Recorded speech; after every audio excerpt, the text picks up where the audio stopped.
A very good evening. You're watching India Global. I'm Gauri Dwivedi. Let's start the show with headlines coming in this evening. First up, Indian student battles for life alone in the US. Hospital says it is yet to hear from the family's visa issue that continues as it waits for an emergency US visa. NDTV Impact is such that the family has finally got a visa interview for tomorrow after 2 weeks of waiting.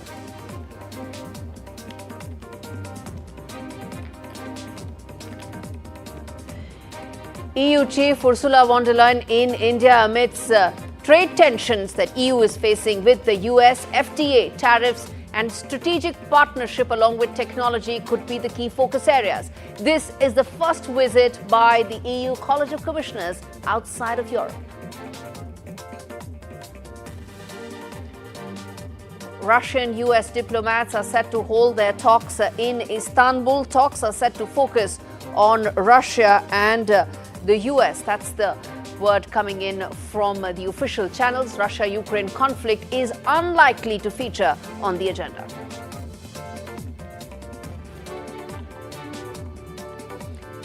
Bangladesh students that led the uprising on 5th of August are set to launch their own political party. Bangladesh student leaders are set to launch their party tomorrow.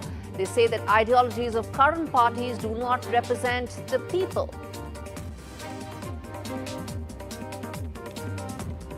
Instagram may roll out separate app amidst TikTok row. Reports suggest that Instagram may launch Reels as a separate application.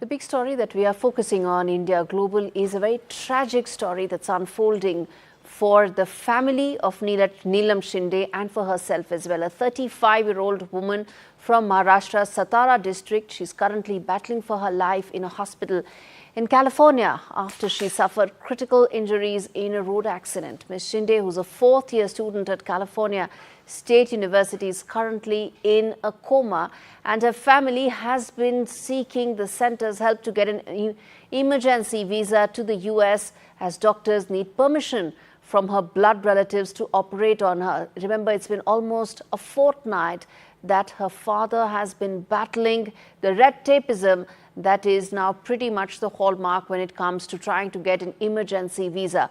But the big NDTV Impact, viewers, is that Shinde's father and her brother have now been given an expedited appointment as early as tomorrow, after earlier being given an appointment for 2026. While travel permits for medical emergencies are normally given quickly, it is something that required the intervention of the government. External Affairs Ministry's sources indicate that it was unclear what really was the reason for the delay. It's been almost a fortnight since Nilam met with that really tragic incident, and not only the medical process gets delayed if blood relatives are not there, the other aspect is that the police investigation also doesn't take place the way it should. It's a hit and run case where the police investigation has actually been stalled because there is no blood relative there for procedural issues that need to be done. Hopefully, when the family reaches there, given her medical condition, they are able to make some progress that is delayed right now. Before we move any further, listen in to what Ms. Shinde's brother and father had to say before we get in our reporters to give you the very latest on this.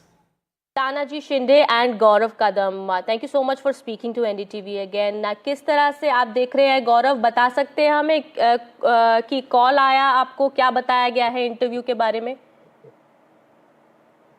हाँ जी ma'am, तो कैसा है, आप सबकी मदद से, channel की मदद से और गवर्नमेंट की सब हेल्प से अभी हमें वहाँ से कॉल आया है और हमें कल की ही अपॉइंटमेंट मिल चुकी है, कल सुबह 9 बजे की। कल सुबह 9 बजे की आपको अपॉइंटमेंट मिली है। अभी कहाँ हैं आप और आपको मुंबई पहुँचना होगा? यस, अभी हम हमारे गांव में, सातारा जिला में है, सातारा डिस्ट्रिक्ट उमरज में है हम। हाँ, तो आपको कितना समय लगेगा यानी कि मुंबई जाने में? यहाँ से 5 घंटा लगता है ma'am.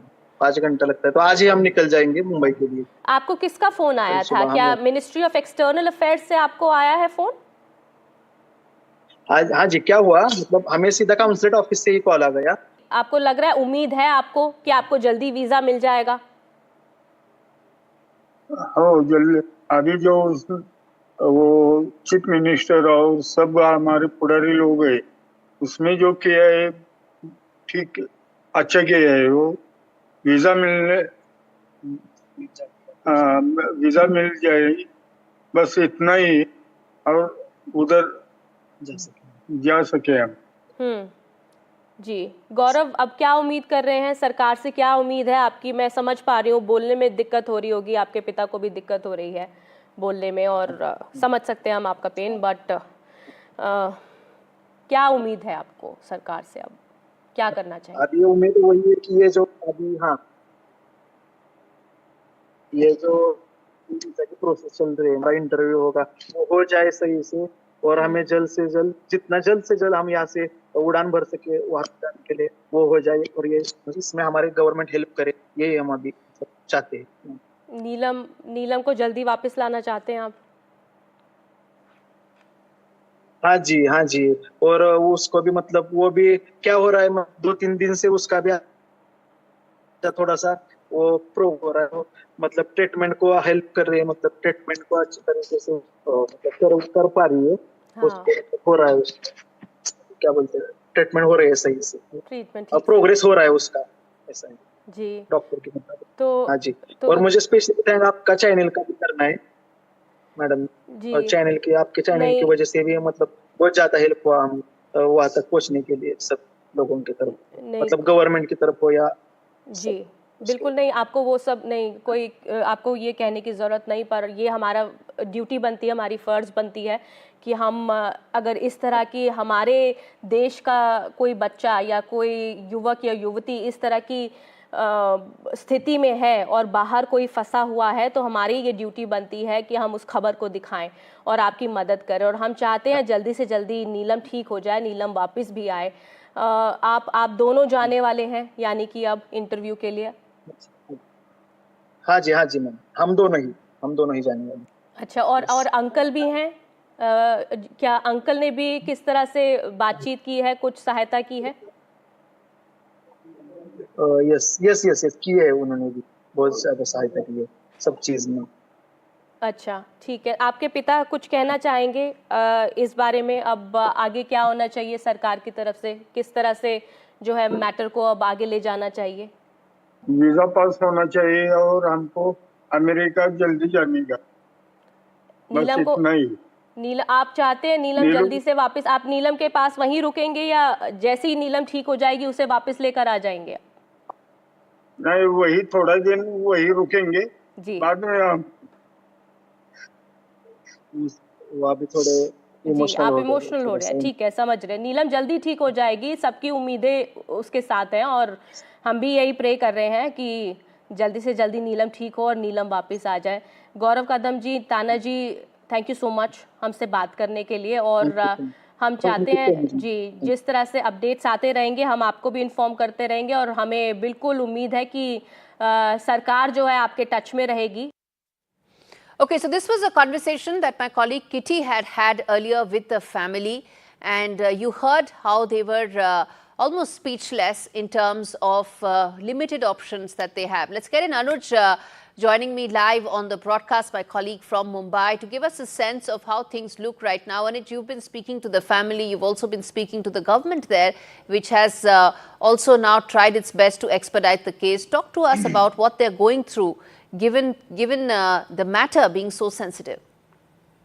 Well, it's a big day for the Shinde family today. Since last 11 days, they've been trying very hard to find some way, to find some ray of hope. As far as this entire visa hurdle is concerned, it almost seemed to the family that they could never find a way out, considering that they were being told by the US consulate that they will have to wait for 2026 as far as their slot is concerned. On a daily basis, there was a parley that was happening between a family member and a representative from the customer care from the US consulate, from where they would only get one template answer, and that is for them to wait, as there would be no exception that was going to be made, even if it was a medical emergency, because all of these exceptions are only made once you apply for or once you appear for your slot. And the slot in this case was only made available in 2026. So they at least had to wait for 2026 for the further progress. But considering the kind of case that the Shinde family found themselves in, they simply couldn't really afford to wait for that long. On the 16th of February itself, they've gotten to know that their daughter is in a very, very critical condition. When the brother, the cousin of that particular individual was talking to NDTV earlier, he explained how this accident took place, because the friends of Neelam had explained all that entire incident to the family. Where a 120 kmph speeding car hit into this woman, and which left her legs and fractured. It also gave very severe injuries to her chest and brain, which made her slip into a coma, which is a very, very serious condition. The medical authorities there got in touch with the family and asked them to be present there in the hospital as soon as possible, as it would be important for them as well, for medical purposes and for emotional purposes of the patient as well. Which is why last 11 days were very difficult. But today afternoon, they finally got the good news from the US consulate after repeated efforts from different sections of the population, of course, from leaders like Supriya Sule, the deputy chief ministers in Maharashtra. The issue was taken up by In Dr. fact, Anuj, I want to ask Leyen. you something about the family, but stay with me because I want to I want to get in Ghazali as well, Mohammad Ghazali, who tracks the MEA for us, to give us a sense of how much did the MEA back this case, and is that how one saw the chain reaction in terms of the movement on visa? Ghazali, talk to us about what your sources have been telling you about this case. See, Gauri, if you remember, when Dr. Jaishankar was there in the United States last month, he had raised the issue of visa delay by the US Embassy, and a particular statement was made out that perhaps if you take 400 days to issue a visa, then the relations between the two countries must be checked into or must be paid heed to, that why this is happening. And even after today, when NDTV picked up the story of Nilam Shinde's family looking for visa, trying for visa, and perhaps they had gone to the consulate earlier, but they were turned away. External Affairs Ministry spoke to the US Embassy here in Delhi. They also spoke to their counterparts back in Washington as well. And after intervention of External Affairs Ministry, the consulate in Mumbai spoke to the family there in Satara with the family members of Nilam Shinde, and the entire process got expedited, and they have now got an appointment for tomorrow. So certainly the diplomatic intervention from Indian External Affairs Ministry has done some help for the family, bringing some relief that at least the first hurdle of even applying for visa or getting an appointment is resolved. Now tomorrow they will be facing this visa interview, and it is very likely, if we go through the gravity of the situation and the intervention of the Indian government now, it is very likely that they will get the visa to visit their ailing daughter there. Indeed. Very quickly, Anuj, before we wrap this discussion, which is that you've been speaking to the family ever since this entire ordeal started. What are they saying? That what are they planning to do when they are going to go to the US if the visa does come through tomorrow? Well, the most important thing that will be up their card is to be present there in the hospital, because there are several friends of Neelam present in California, but the hospital authorities have made it very clear that they can only allow her blood relatives to be present there with Neelam, especially when the entire procedure is going on. We saw her cousin speak about how there has been a considerable amount of progress that has been happening in the last few days, which is a great sign. And in that case, if the family is able to be there in presence of their daughter, that would only improve the situation going forward. So the only thing that they would want to prioritize at the moment is what I picked up from my conversations with the family, is that they would want to spend as much time and devote as much time to their daughter, to make sure that they are by her side in the hospital, and to make sure that she is taken out of the hospital safe and sound before traveling there, before planning their travel back to India. Absolutely. Anuj as well as Ghazali, thanks much for breaking this story down. It has many facets to it, but most importantly is the human angle of a girl stuck in the US waiting for more medical treatment and for her family to get that visa. Let's get in Ashok Sajjanar, former ambassador, joining me on the broadcast to really quickly understand what happens in the case of emergency visas. Ambassador Sajjanar, we all know the long queues that one gets when it comes to US visa, but there are special conditions. There are there for every visa granting in any part of the world, most of them at least. But despite that, this family actually got an interview of 2026. Yeah, no, that is a special problem as far as the United States is concerned. Your correspondent was just telling you that on the 21st of January, that's last month, when Dr. Jaishankar had a meeting with the new US Secretary of State, Marco Rubio, he told him that, this 400-day long delay that takes place in getting an appointment, that does not serve the bilateral relations well. And we are supposed to have, sorry, a comprehensive global strategic partnership between the two countries. And, the United States, when Joe Biden was the president, he said this is the most consequential partnership for the United States in the 21st century. And Prime Minister Modi, when he had met Joe Biden in Hiroshima in 2022, he told him this is a partnership of trust. So, this 400 long delay is definitely, an aberration. It needs to be looked into and it needs to be resolved. That having been said, even other embassies also, if you want a visa, like, it's the United Kingdom, it'll take about 8, 10, 12 days or so. Normal, that is the normal thing. Yes. But if there are special circumstances, Gauri, like the one that we are talking about just now, then of course all these normal procedures are kept to one side. Absolutely. And on the human level, it is, taken up. And at the highest level, you would remember, Gauri, that when Mrs. Sushma Swaraj used to be the External Affairs Minister, it was said that if there was an Indian who was in trouble, even on Mars, India would go and get. Absolutely. Yes, indeed. And that practice has been taken. And the government is really putting its weight behind such cases. But, which brings me to ask you this, Ambassador Satyanar, that any relationship, one can talk about trade, technology, all of it. But the bedrock of any bilateral relationship is people-to-people ties. And such cases really expose how those need to be worked on more. No, absolutely. And I think, meaning this, as soon as the matter would have come to, they are in Satara, they are in, a village there.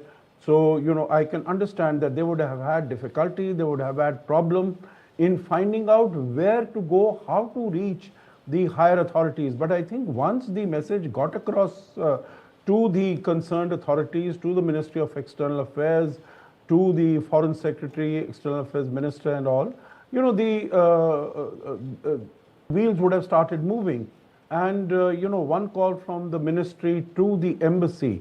And of course, they would be very responsive to any request that comes from the ministry, because as it is, these are the very strong links and relations between the ministry and the embassy, like it would be also in Washington, D.C., when, our embassy there is concerned, and the State Department and the government of the United States. So any request coming from them, that is acted upon post haste, very quickly, without any delay.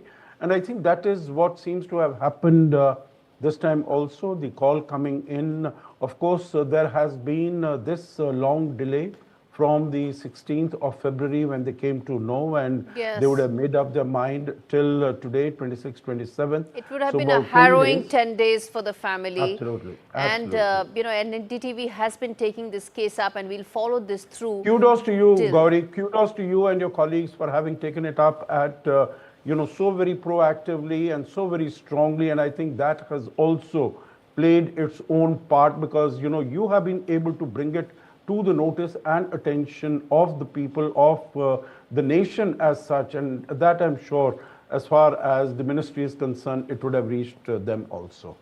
Absolutely. We leave it there. Ambassador Satyanar, always a pleasure to have you on the show. Thank you very much. And on that note, we slip into a very quick breather. We come back with more news on the other side. Stay with us.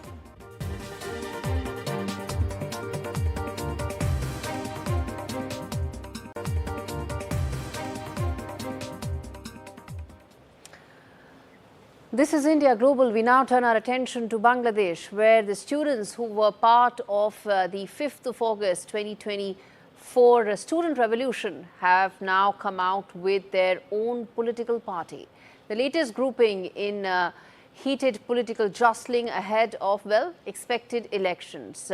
The new Democratic Student Council, which includes key organizers from the powerful Students Against Discrimination group that spearheaded the uprising that ousted former Prime Minister Sheikh Hasina in August. SAD leaders, including members who were included in the interim government that took over after Sheikh Hasina fled to India, are expected to launch a separate party come tomorrow, saying that the ideologies of the current political landscape doesn't represent the people.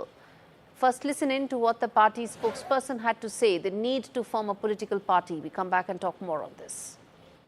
24শে July অভ্যুত্থানের পরে যেই নতুন আশা আকাঙ্ক্ষার জন্ম নিয়েছে বাংলাদেশে, সেই আশা আকাঙ্ক্ষার পরিপ্রেক্ষিতে একটি নতুন রাজনৈতিক দল গঠন করার একটি উদ্যোগ গ্রহণ করেছে ছাত্ররা। এই রাজনৈতিক দলের সাথে বিদ্যমান যে রাজনৈতিক দলগুলো আছে তাদের যে পার্থক্য, সেই পার্থক্য যদি আমরা বুঝতে চেষ্টা করি তাহলে আমরা দেখব যে অভ্যুত্থানের সময়কার সকল রাজনৈতিক মত পার্থক্য ডিমিনিশ হয়ে গিয়েছিল এবং এই মত পার্থক্যহীন যে আমাদের ইউনিফিকেশন ঘটেছিল পুরো জাতিগতভাবে, এই ইউনিফিকেশন থেকে ছাত্ররা একটি রিয়েলাইজেশনে পৌঁছেছে এবং জনতার পক্ষ থেকে আমরাও একটি রিয়েলাইজেশনে পৌঁছেছি যে এখানে ভাবাদর্শিক এবং মতাদর্শিক যত ধরনের আইডিওলজি আছে, এই আইডিওলজি ভিত্তিক কোনো পলিটিক্যাল পার্টি দেশের সমস্ত জনগণকে একত্র করতে পারে না। আমরা মনে করি যে এখানে বাংলাদেশের মানুষের কিছু নির্দিষ্ট পরিমাণ রাইটস ব্যাপার আছে এবং এই রাইটসের ভিত্তিতে আমাদের সামনের দিনের রাজনীতি পরিলক্ষিত হবে। Okay, Saurabh Gupta joins me live from Kolkata to give us a sense of why this political outfit had to be formed. Well, Saurabh, we have no idea when those elections will take place, but what we do know now is there's going to be another political outfit that wants a slice of political power as and when it shifts. Absolutely, and this, of course, is a political party that's largely being fronted by the students' movement. That, of course, was responsible for the overthrowing of the Awami League government led by former Prime Minister of Bangladesh, Sheikh Hasina. And even at that time, many had also raised questions over who were backing these students, whether it was a students' movement that initially started a protest against quota, but soon it became a full-fledged protest of overthrowing the Sheikh Hasina government. And many have also alluded to the assertion that perhaps that there is a backing by the Jamaat-e-Islami as well, which is a hardline Islamist group in Bangladesh. And again, there is, you know, already the existence of the BNP, the Bangladesh Nationalist Party, which was the main opposition party to Sheikh Hasina's Awami League. And again, so with the absence of the Awami League now, with its forces depleted, with its workers coming under attack, there was a vacuum in Bangladesh politics. And that is something that perhaps the student movement or the students, leaders are trying to fill.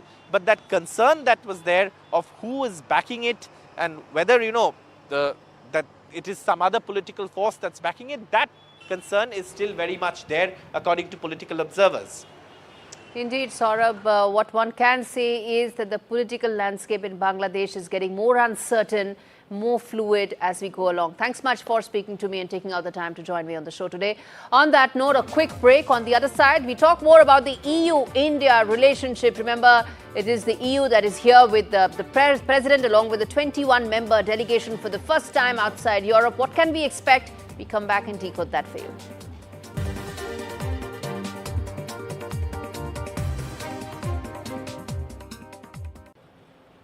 Welcome back. You're watching India Global.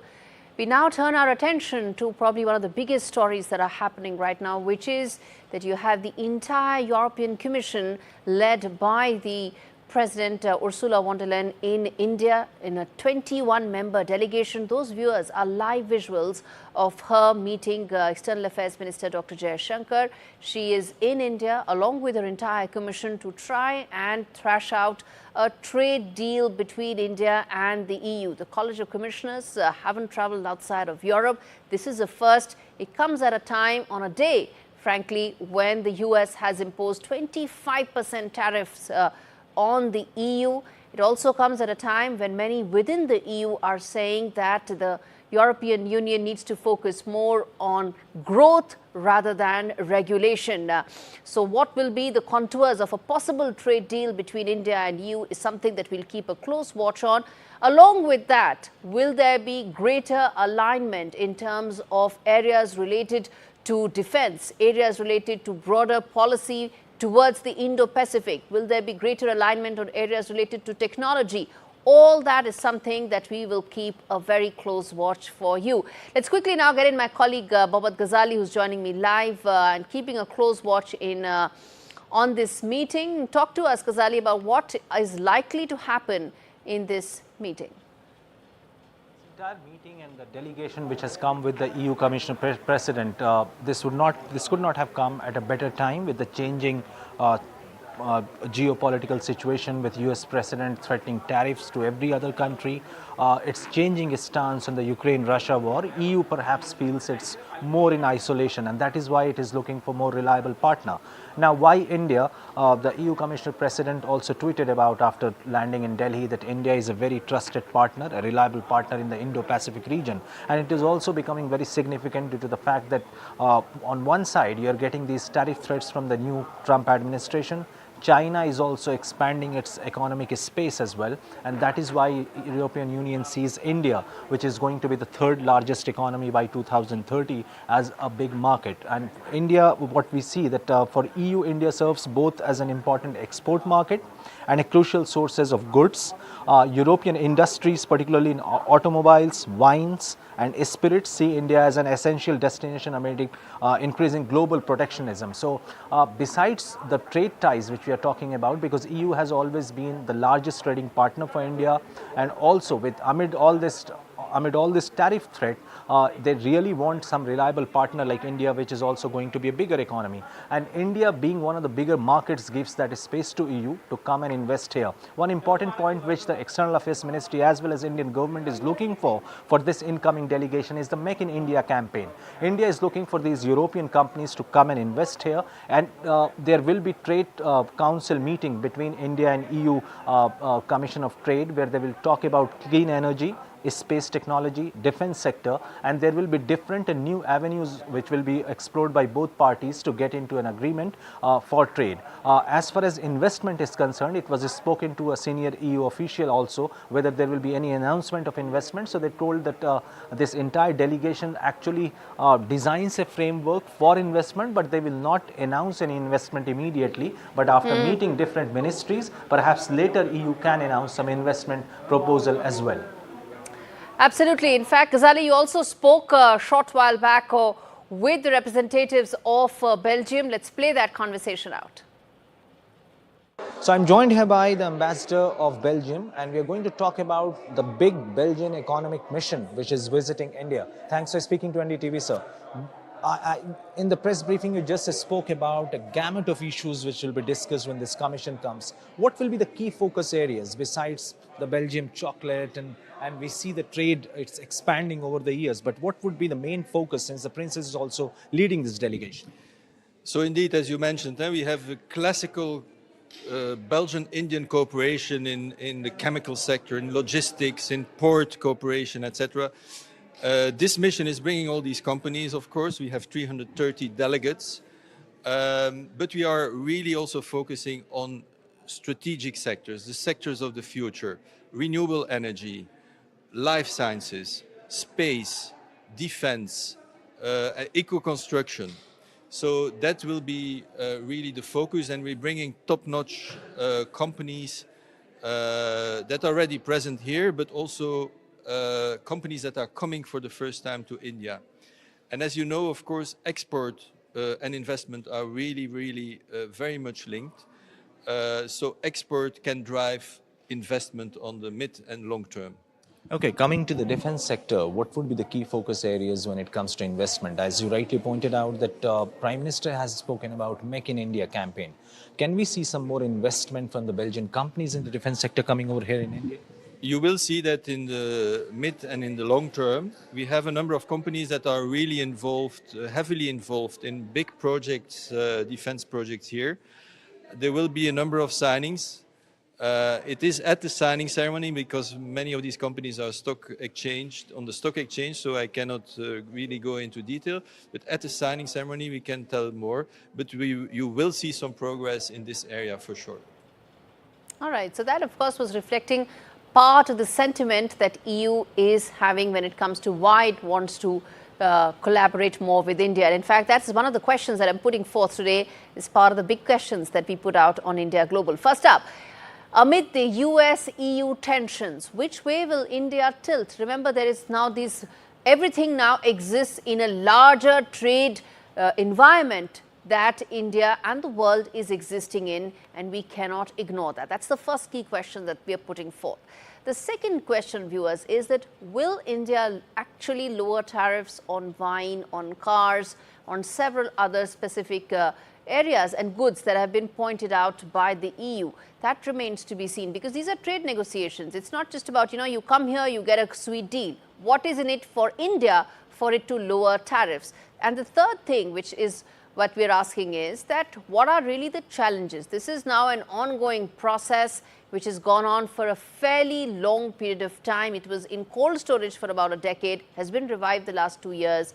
What really are the challenges that lie ahead? Which brings the last question that we can put out on the screen is that also beyond trade, what else is the key areas that Delhi-Brussels relationship can focus on? Will it be defense? Will it be common meeting of minds when it comes to how they view China? Indo-Pacific, technology, what are those other areas in terms of a broader relationship between India and the EU? And let's put some of those questions out to, in fact, Mr. Wagner, who's a research fellow, School of Oriental and African Studies, or SOAS, in London. Joining me on the broadcast is also Pinakaranjan Chakravarti, former secretary at the MEA. All right, in fact, let me start with you, Mr. Wagner. What, according to you, could be the focus areas when it comes to these discussions and these important trade talks between India and the EU? May I take up with your last question the larger gamut of issues between New Delhi and Brussels and the geostrategic aspects? Trade talks, of course, are behind doors, and the nitty-gritty will be hammered out as we can eventually see. Suffice to note that talks commenced between India and the EU for an FTA agreement in 2007. It was in abeyance and has been kick-started since 2022.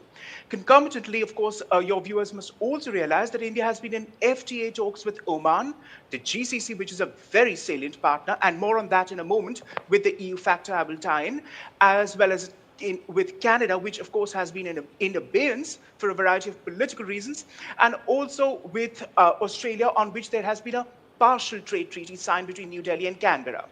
Now, coming to the geostrategic aspects, what would New Delhi seek from the EU? Ever since this Indo-EU cooperation agreement was commenced and Indo-EU relations crystallized in 1994 as a point of historic background to your viewers. And 12 India-EU summits have taken place to date. Firstly, I would envisage the following. India will press the EU for reform at the UN Security Council and a permanent seat. Secondly, also both share the anti-terrorism agenda and foreseeing what would materialize at the UN, namely a comprehensive convention on terrorism, hybrid warfare, and strategic threats that they both face. And speaking of threats, of course, as far as the EU and European theater is concerned, it is Putin's Russia, right, on which, of course, India does not necessarily see. But, of course, this has to be pointed out that the Europeans do realize India, due to its own so-called strategic considerations, yes, has a robust trade relation with Russia, and it has not necessarily affected EU policies and investments so far in India. And finally, on the you must note that India and the European Union both are IMEC founding partners, which was conceived in September 2023. The Indo-Middle East European Corridor, which runs from Nhava Sheva, Vashi, New Bombay to Marseille via Haifa and Rome, along other corridors to Abu Dhabi and Dammam. So India is keen on that aspect, Gauri, for the simple reason. Absolutely. Hold your thought there, sir. Hold your thought there. I'm going to come back. I know that's an important aspect, and I'm going to deal with IMEC in just a bit. But let me quickly now get in also Mr. Chakravarti on this, which is the nitty-gritties. We spoke about the big picture in terms of the India-EU relationship, but Mr. Chakravarti, it also comes down to the trade relationship, doesn't it? Because it comes at a time when there's so much of uncertainty around the world, given how America is now revisiting all trade relationships. Well, we must understand why this geopolitical moment has occurred.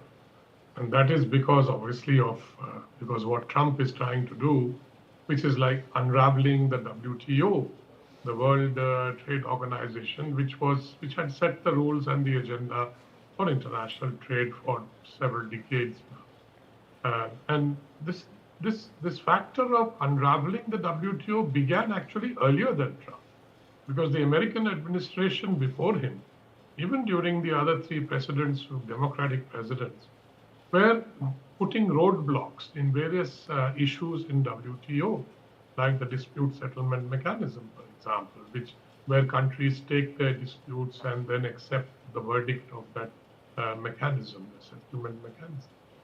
So we have been watching this, and Trump has of course come and speeded up the process in the sense that he's added various other things like reciprocal tariffs and things. So this is the reason why the other major trading partners, EU and India particularly, EU is India's largest trading partner, are now naturally reaching out to each other. And there is some urgency in trying to find other arrangements that can help them continue their trading relationship and increase investment and other aspects, not just trade and economy. Exactly. But defense, technology, movement of skilled people and all that. So this is why it is happening now. It has received a boost because of what Trump is doing. Absolutely. Mr. Chakravarti, then let me ask you this as a follow-up before I get into the other speaker as well. In terms of, you pointed out that it's not just about trade talks, it's also about big ticket investments that India wants to attract, the EU also wants to attract. Where do you see the alignment on these areas actually being, the focus areas, the focus sectors that could be? Look, Europe and India have had a long years of engagement in terms of trade and industry. Now, let's take the Make in India, the plan of the Indian government. Now, it is not make everything in India. It is basically make things in India with inputs, supply chains that cover Europe as well, or any other country. So I think those are some of the areas where the European companies can come in. And if Trump has threatened to put 25% tariff, increase 25% tariff on European products. Now that will really, hurt the Europeans. And the Europeans, when they put 25% reciprocal tariff, which they have threatened to do, will again, basically drive their trade into a decline. So where will they go? India is the largest market, the largest country, the fastest growing economy. And then there is the strategic aspect of it, which is the Indo-Pacific. Now the Europeans are also worried about China, how China is cornering all the trade. China has 35% manufacturing capacity in the world today. And exactly. how to deal with China? We are also grappling with the same problem. And how to increase trade with China, because China is a controlled economy and it's an authoritarian state which puts in lots of barriers on trade with other countries. So I think these are some of the issues that they can discuss. Yes. And defense also is an area where we have had long-standing relations with France, Germany, UK, Italy, with some of the larger countries. Even absolutely. Other countries like Austria. There are in terms of military hardware. And there again, they can collaborate because India wants to produce many of these items here, or at least partially produce, and source, various and address parts. some of its domestic needs and aspirations when it comes to defense manufacturing. Mr. Wagmar, then let me come back to the other issue, which was about IMEC, an issue and a project that the Prime Minister also referred to the last time he was in France earlier this month. He raised it with President Macron as well. How do you see that project now developing going forward, given that it impacts not just Indian interests, but also, of course, boosts European interests. Well, the IMEC, as I pointed out, conceived in September 2023, of which India, US, and the European Union are founding partners, besides, of course, the UAE and Saudi Arabia. And also, individually speaking, France, Italy, and Germany. And as you've correctly put on the map, it starts from New Bombay, Vashi, to Jebel Ali, but also to Khalifa Port in next door Abu Dhabi, besides Dubai, all the way to Haifa in Israel, Piraeus in Greece. Rome has also to be shown on the map, which has not been done, and finally Marseille. Now, that holds immense promise and import because it is a counter-narrative to the Belt and Road investment, which has been put out in recent years. And also when the IMEC was announced, President Erdogan of Turkey expressed his displeasure too, and has now talked about the so-called Iraq-Baghdad road, the so-called Baghdad-Istanbul link, which goes back to the early 20th century with the Ottomans. But let's leave that aside for a moment. The point is, this will be of considerable signification to India for two reasons. Firstly, I must point out quite bluntly that the INSTC, the so-called North-South Corridor, which was conceived in 2000 to run between, again, New Bombay, Vashi and St. Petersburg via Bandar Abbas, Baku and Astrakhan, all the way up to the Baltic Sea, reaching Russia, is quite frankly not going anywhere. It is a corridor to nowhere on which I have even published. Because for the fact that Iran is not just going to feel the heat of Trump's sanctions, it already is, but because the rail lines and channels and arteries in question have not been laid by Armenia in the last 20 years. Kazakhstan is also facing a threat from Russia because Russia is eyeing up white Russian nationalist lands in northern Kazakhstan. Armenia and Azerbaijan are locked in a conflict, which they were even at the time of the SCO summit in September 22, when Modi was in Samarkand. Right. Tajikistan had a problem with Kyrgyzstan. And this is not going anywhere as such. The only saving grace India could do, and which has done recently, because it was again in the pipeline, is the Madras-Vladivostok corridor, which has seen some trade recently. Because India I'm wants afraid the I'll have North to Sea leave it trade there. to the This is not just about IMEC, but it's about one of the areas where the India and the EU come together. But fascinating conversation. We're going to continue this maybe at another time. Thank you so much, gentlemen, for speaking to me on India Global. On that note, a quick break. More news on the other side. Do stay with us.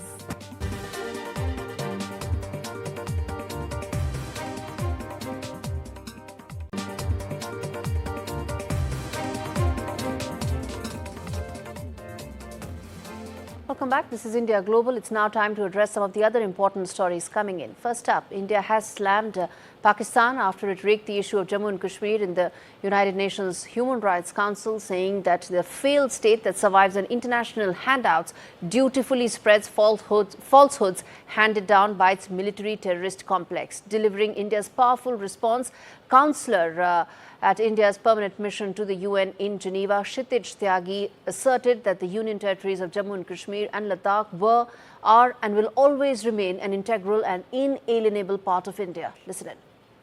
As a country where human rights abuses, persecution of minorities and systematic erosion of democratic values constitute state policies and which brazenly harbors UN-sanctioned terrorists, Pakistan is in no position to lecture anyone. Instead of its unhealthy obsession with India, Pakistan should focus on providing actual governance and justice to its own people. Mr. President, it is unfortunate that this Council's time continues to be wasted by a failed state, which thrives on instability and survives on international handouts.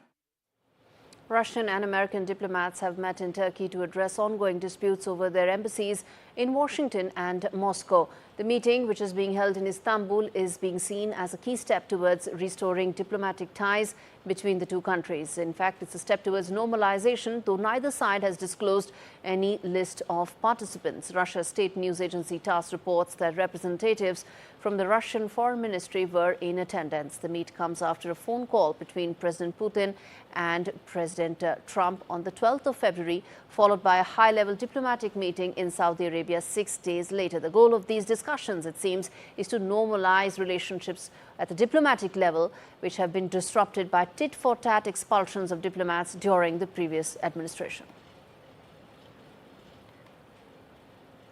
Reports suggest North Korea has sent additional soldiers to Russia and redeployed some of its troops to the front lines in the Kursk region. South Korean and Western intelligence agencies previously reported that more than 10,000, North Korean soldiers were deployed to Russia last year to support its fight against a surprise Ukrainian offensive near the border. Neither Moscow nor Pyongyang have confirmed the presence of North Korean forces in Russia, but the two countries signed an agreement which included a mutual defense clause during President Putin's visit to North Korea last year. Taiwan's defense ministry has reported a major spike in Chinese military activity near the island, detecting 45 aircraft and 14 warships within 24 hours, the highest number recorded this year. The escalation follows accusations from Taipei that Beijing conducted live-fire drills without prior notice off Taiwan's southern coast. Officials in Taiwan have strongly condemned the exercises, calling them dangerous and a violation of international norms. China, which claims Taiwan as its territory, has significantly increased its deployment of around the island in recent years in a bid to assert its sovereignty. Taiwan rejects all of Beijing's claims. China Coast Guard 14608. China Coast Guard 14608. You have entered our sea Taiwan restricted waters without permission. Your actions have destabilized maritime order and security of our sea Taiwan. Adjust your course and leave our restricted waters immediately, or we will take the necessary action under the Act of our sea Taiwan. And lastly, with TikTok facing uncertainty in the US, Instagram appears to be gearing up to seize the opportunity. The popular video app TikTok is at risk of being banned if it fails to meet American government's guidelines and demands. And now its biggest competitor is looking to capitalize on the huge opportunity. As per reports, Instagram is exploring the launch of a standalone app that is dedicated to Reels, its short-form video feature. The idea was reportedly discussed by Instagram chief Adam Mossad in a meeting with its staff this week. If launched, the app would offer users a scrolling video experience that's pretty much like TikTok, potentially filling the gap if the ban on TikTok goes into effect. All right, with that, it's a wrap on this edition of India Global. Thanks so much for watching.